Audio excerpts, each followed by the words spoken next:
Nancy Diaby, Marianne Bemba, Pipina Mabanzati Kalikaka, Senayo, Yantikelinga Mokumba, Namotema, Nanya Kolongola Nai, Susina Yoe, Etondinga Lanzoto, Pongi Esilanga la Miso, Nalala Kate, Seko Kanisa. Il y a trop d'union.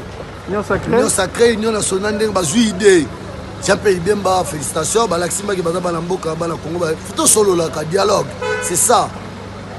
Moïse Katumbi peut sous félicitations. Faut passer. C'est quelqu'un a failli. Azonga, ma vrai Congolais. Basanga la bango tout na table. Kabila, Félix, Sekedi, bango tout. On va dire Congolais, ça pour la unité nationale. Et ça pour la makambu ya Mboka. Balinga loko la Félix, azali mwana ya Congo. Azali Kinois, azali Kishasa ya biso. Azala wana bocha epe po bino to bozala uni bosala ka pour la souci ya mboka ba querelle ba kosuwana ba guerre makila mabe tolinga makambo ya avancer na mboka tolinga mboka na un jour to ko mapeko ya la poto ta poto ndeko mebeba biso un jour peut tolinga to songa mboka wana mais poto songa photo za na assurance tebi ke traitement ezaki toko courant électricité eza bien douane bokitisi douane na mikili bakaba de roya c'est lo ka to lite présence na nango yango wana kolia bofungula banzela bamai nzela bamai ba chenal banda basala chenal si lelo chenal wana basala shooter bo tracer banzela mai ba mituka babato ekendaka ba mituka ekendaka babaza nzela za kitoko tokolia kitoko mboka tozana biloko to ya bio mboka ezana biloko ya kitoko totika ko swana totika ko inana totika ko fingana totika tozala ini ndenge président PCD wana za ma vraie idéologie consultation les vraie idéologie. Bon, c'est une première fois là où le président de la République ouvre une consultation auprès de sa population et qu'il a reçu toutes les couches de la société congolaise et que la diaspora aussi est très content de voir qu'il y a une brèche, il y a une porte qui s'est ouverte à eux pour s'exprimer directement auprès du chef de l'État et que les dernières décisions par rapport aux avis qu'ils vont apporter, c'est au président de la République de tirer des conclusions et des décisions nécessaires. Mon cher Jean-Pierre Onema, je voudrais d'ailleurs profiter de ces instants pour vous rendre hommage, parce qu'on ne le fait pas assez dans notre pays. Vous savez, quand quelqu'un est là en train de servir la République, j'ai l'impression que nous attendons qu'il ne soit plus là pour pouvoir rendre hommage à son travail. Moi, je profite pendant que vous êtes là pour vous dire que ce que vous faites est bien pour notre pays. Voilà. Vous avez choisi d'être ici en Europe afin de couvrir toutes les actions, toutes les activités. Vous êtes suivi chez nous en RDC, à Kinshasa et dans toutes les provinces via la RTNC. Et je pense que c'est une bonne chose. J'ai tenu donc à M. Onema à vous encourager de poursuivre ce travail qui est un travail positif.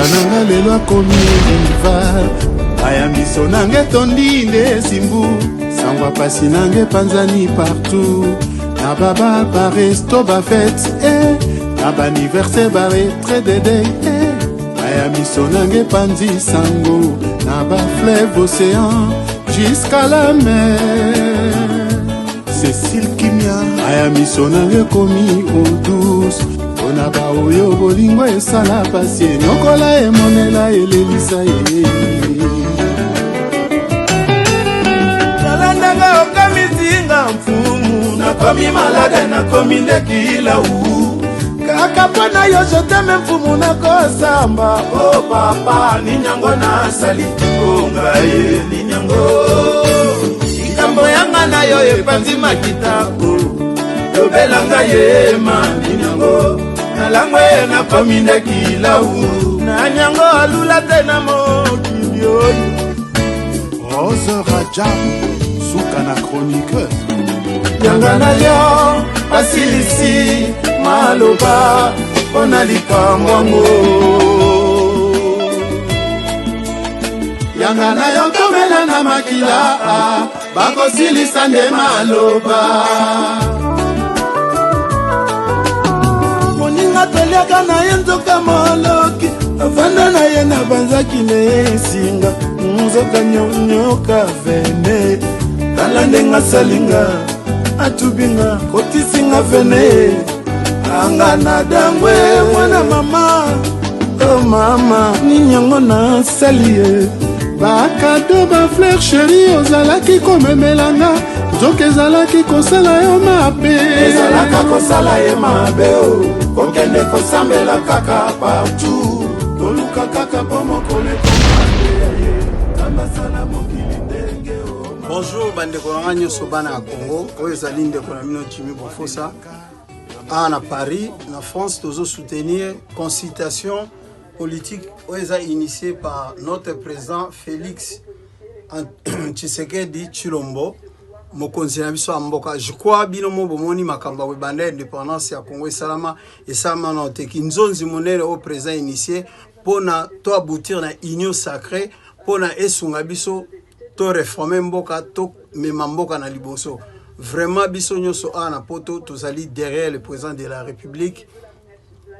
Surtout bataille na biso ezali parlementaire. Tozo senga ba député nyonso ya mboka bazala bazwa conscience ba rejoindre union sacrée pona to avancer mboka na biso na sima mokonzi na biso Félix Tshisekedi Tshilombo. Ngai komona nga Johnny na Paris na Château Rouge. Tozo baka pona conciliation pona union sacrée. Ils ont bien, ils ont bien, le président a joué idéologie, ils ont bien quoi. Tout ça, les Congolais, tout la séparation, ils ont pour beaucoup de problèmes. Comme président joué idéologie, on a tout sangana, pour tout fan d'appena bien, biso les Congolais, l'esprit a bien. Au bout, ils ont côté premier, ils ont raté. Beaucoup de biso ils souffert trop, mais Jambe un jour à Kosunga, biso quand tu vous allez tu vous les cas, tu Félix T, président de biso. Félix, nous avons Mamboka, tout le monde Maboko, biso ba peuple libanda, na ba peuple la kati, to sungaye pour mboka kende liboso. Ninga ko ba kote zati na moni peza ninga ko bezati. Comme on a Ekofodje ma Jean-Claude na CPI na consultation à président pour président azo yamba biso président ayambi biso asangisi biso na consultation na po Congo ebonga Congo comme na visibilité moko ya bien donc bangunya o ba soko 300 wana bakoka kobebisa sous Congo te Congo to na besoin Congo pena donc peuple congolais azala bien ba travailler zala pour mobulu zala na mboka te Congo to na besoin ya Congo to lingi ba lobby futur na biso ya lobby bana na biso ba ya lobby bazala bien donc président Fatih Venda félicitations a bengi Bemba a bengi Moïse a bengi ba o nyuso baza ba opposant a bengi bango pour basangana donc alingi Congo ezala Congo sacré ezala Congo uni. Donc, il y a un peuple congolais lingi, to lingi ba aventure te. Tala mboka loka minembwe, eza congolais. Biso to boti bana awa na kata poto, bana biso baza na ba nationalité. Côté ni mona mwana nga fana na Paris ba opito kanga Paris comme ayayi. Et ça la makate. Donc Congo biso to ba congolais, to lingi mboka na biso dans désordre te. Pour to lingi rappeler désordre te en vie na biso. Biso to lingi président asala atia misala, ba ouvrier ba sala, ba chômeur ba université, ba vai na bandoko ba komuteka ba cigarette. Bakomo bata pusu tolingi mboka penda ezala be tambola mutu azalaki atangaki chemin na ye asala pe musalo atangaki na chemin na ye mais l'autre to ba étudier belo bakoma oteka na ba marché bon moyen de vivre ezate donc mboke baby donc président zo sangisa biso union fait la force des Congolais to telemali boso pona Congo ça s'appelle ya trona union sacrée union nationale ndenge bazui idée Jean-Pierre Bemba, félicitations. Balaxima qui bata balamboka bala Congo. Faut solo là, dialogue. C'est ça. Moïse Katumbi peut sous félicitations. Pour bah c'est quelqu'un a failli. C'est azonga. C'est ma vraie Congolais. Basanga la bango tout na table. Kabila, Félix, Sekedi, bango tout. On va dire Congolais ça pour la unité nationale. Et ça pour la makambu ya mboka. Balinga loko la Félix azali mwana ya Congo. Azali Kinois, azali Kinshasa ya biso.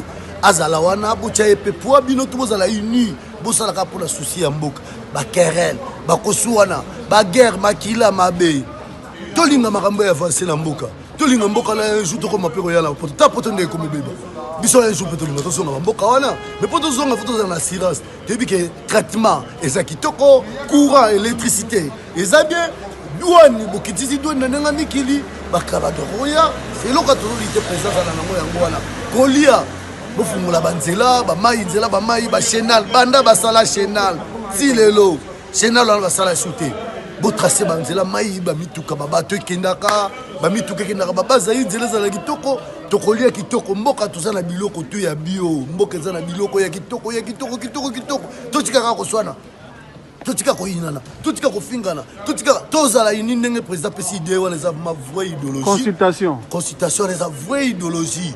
Bonjour à tous, je suis Gracia Chilanda de Paris. Je viens ici pour dire que je soutiens le chef de l'État de la République démocratique du Congo pour les initiatives qu'il met en place par rapport aux consultations et je suis pour l'union sacrée et j'appelle ici tout Congolais afin que nous puissions faire un seul homme pour que nous puissions permettre à notre Congo d'aller de l'avant. Nous avons le social, les infrastructures, le médical, tout ce système-là doit fonctionner, doit aller de l'avant. Sans nous, ce Congo-là ne peut pas avancer. Nous devons nous mettre ensemble et faire en sorte que notre Congo puisse passer à une dimension supérieure. Je vous remercie tous. Venez sans hésiter. Maintenant que le président a initié les consultations, il va recueillir les avis. Moi, je vais lui donner mon avis aussi. Il lui reviendra, lui, de prendre la décision. Vous savez, quand on est chef de l'État, les grands ennemis, c'est toujours le temps. Le temps est à la fois l'ennemi et l'allié. Le temps, il va vite, il court vite, il n'attend pas. Le président doit agir. C'est maintenant qu'il faut agir. S'il n'agit pas, demain, ça sera tard. Donc, j'ai parlé aussi avec le président sur la question des votes des Congolais de l'étranger. En RDC, quand il y a des élections, les Congolais de l'étranger ne votent pas. Alors que ce droit est reconnu aux Congolais. Pourquoi cette discrimination entre les Congolais vivant à l'intérieur du pays et les Congolais qui vivent à l'étranger? Je demanderai au président qu'il faudra résoudre cette question de vote des Congolais de l'étranger. Donc ça préoccupe la diaspora. Ngai moko abino Lidi Magnon na ye kokumisa lisusu en tout cas mokonzi ya mboka mpona consultation oyo ye ali kosala na kati ya mboka. Merci mpona bandeko nyonso tu bazalaki invité barépondre. Merci mpona motu nyonso tu oyo azolakisa intéressement na ye mpona mboka na biso ekende liboso.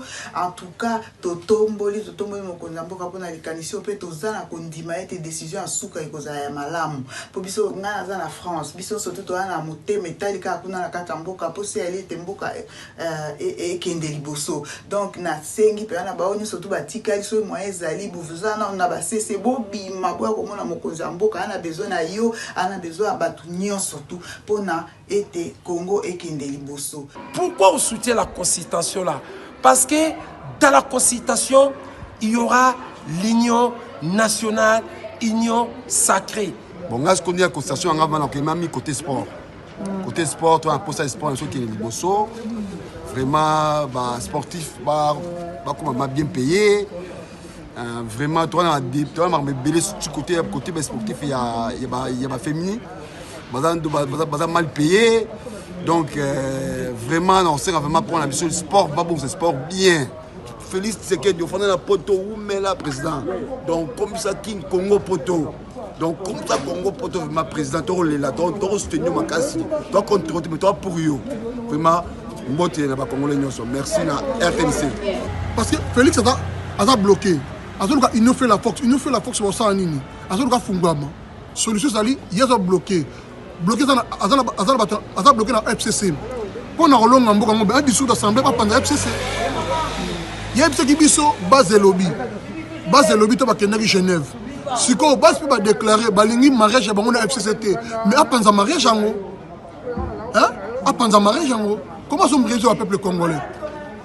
En tout cas, on a un balangwana. Mbote, ezali ngai ndeko na bino Francine, nazwami na mboka ya France, naza d'origine congolaise tosepeli na consultation makasi toza na esengo mingi mboka ebima esika ezalaki na kati ya libulu bozala bino surtout bocreye bloc bozala na nsima ya tata mokonzi ya mboka ezanga Blaise musikasika étant qu'artiste congolais donc toujours souhaité avancement ya consultation ya mokonzi ya mboka et puis toujours souhaité ezala bien dans la bonne marche pour biso étant que artiste tous se retrouver na initiative wana étant que tous ba congolais tous ba na mboka donc ça initiative mora bien na union sacrée donc ça boyokani ya ba na mboka tout ba vendre ensemble ba décider même table les bien donc ça idée mora bien étant que na mpanzi ce peu artiste c'est bon na ba collègue musu ba passa ki wana batika yi memo na bango les ma bête il faut que solo là na famille nyonso ba solo la boye ba côté makambo zo kende pour tous alisanga donc union sacrée c'est bon. Bandeko na ngai eza ndeko na bino papi Chamala à Paris toye awa pona consultation nationale o mokonza mboka abengaki biso tout na union sacrée nango ngai papi Chamala à Paris nazo soutenir mokonza mboka pona initiative wana initiative malamu to moni bandeko na biso ebele baleki déjà wana bapesi ba avis na bango bapesi ba memo na bango bao batikali bao bazo douter ngai nazo bondela na bino que to telema to kende ko soutenir mokonza mboka pona union sacrée mboka batonga ngo pa mutu moko te ma ezate courant ezalité kolia malamu te bisa kolia ezalité banzele ezalité mokonza mboka lobi ke akotonga ngo ye moko te aza posa na avis na yo atana posa yoka yo ndeko nanga donc biso tout sima mokonza mboka pona consultation na union sacrée banduku yangu ya Katanga ya Maniema Sud Kivu Nord Kivu Kisangani rais wetu Félix Tshisekedi anaita sisi yote njuu ya kujenga mugini yetu kama tunapenda ke vita ishe kule este damu ikate kumangika anapenda sisi wote tukapeleke ba avi yetu asikie mutu na mutu muyomba yangu dada yangu mama yangu baba yangu apana kukatala kama unapenda ba violi ishe vita ishe sikia sauti ile tukamu soutenir tu Félix Tshisekedi njuu ya umoja bana betu bonso bakasayen miabe yonsu nuchi mokalenga jutunga ju besoin netu muso ne mano ya kumpala jutu bikila tetu bonso kanu bengito bamanseba batatu bamam tetu bonso munyima mwenda botonza tuna no bobumu bampangi na mun na Congo central na Kikwit na Bandundu samu na boya na beto fumu na beto pangi na beto yani ke binga beto banso samu na Kifuka santu samu na boala yani ke menga na beto betu kuisa betu bonso betu banso betu kuisa samu na boala na betu betu kezola boana betu comme ngolo. Je viens pour manifester mon soutien vers le chef de l'État de la République démocratique du Congo, Monsieur Félix Antoine Tshisekedi, pour l'initiative mise en place par rapport aux consultations. Et je suis pour l'union sacrée. Et j'appelle tous les Congolais de faire comme moi, d'être derrière le président de la République. Et la joie qui anime tous les Congolais de la diaspora, y compris aussi les nôtres qui sont dans notre pays, c'est que le Congo est un patrimoine national qui appartient à tous les Congolais. Et ils sont fiers et heureux de trouver qu'aujourd'hui, ils ont droit au chapitre pour apporter ce qu'ils doivent apporter aussi auprès de notre pays. Et c'est ainsi qu'on pourra dire, comme il est écrit dans le livre saint, « J'honore celui qui m'honore ». Et le président nous a tous honorés. Il a honoré tous les Congolais. Et maintenant, l'heure est arrivée là où tous les Congolais doivent honorer aussi leur chef. Notre émission est en présent terminée. Merci de l'avoir suivi. Rendez-vous dimanche prochain pour un autre numéro.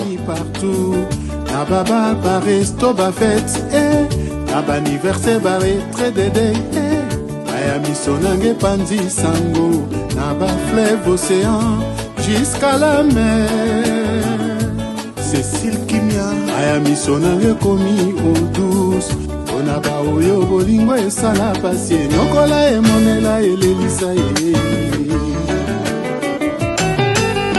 nalandanga okamitinga mfumu nakomi malade nakomi ndekilau kaka mpona yo joteme mfumu nakosamba o papa ninyango nasali ongaye ninyango likambo yanga na yo epanzi makitako tobelanga ye maninyango nalango ye nakomi ndekilau na nyango alula te na mokili oyo Rose Rajab suka na chroniqueuse yanga na yo basilisi maloba mpona likamwango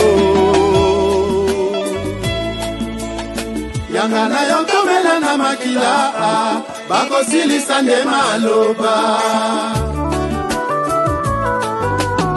moninga toliaka na ye nzoka moloki avanda na ye na banzaki na ye esinga nzoka nyonyoka vene tala ndenga salinga atubinga kotisinga vene anga na dangwe mwana mama oh mama ninyango na salie bakado bafleur sheri ozalaki komemelanga nzoka ezalaki kosala yo mabe ezalaka kosala ye mabe